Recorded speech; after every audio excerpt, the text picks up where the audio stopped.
هوا بوی نم میداد. مهسا کلید رو داخل قفل چرخوند و وارد خونه قدیمی مادر بزرگش شد. سالها بود کسی اینجا زندگی نکرده بود، اما اون برای پروژه پایان نامش به این خونه قدیمی نیاز داشت. موضوع تحقیقش باورهای قدیمی مردم روستا بود.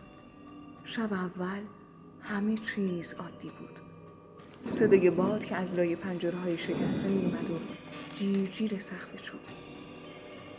اما نیمه شب یه صدای ضعیف شنید. زمزمه خفه از پشت دیوار.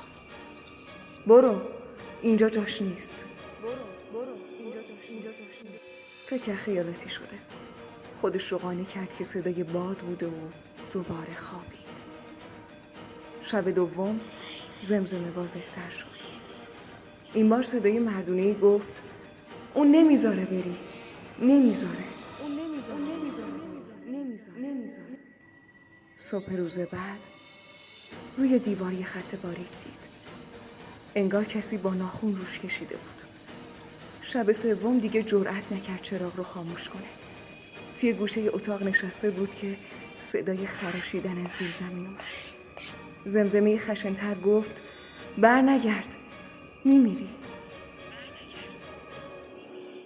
مهسا با دستای لرزون گوشی رو برداشت تا زنگ بزنه به کسی، ولی آنتن نبود. وقتی سرش رو بلند کرد روی دیوار روبرو نوشته شده بود حالا خیلی دیره.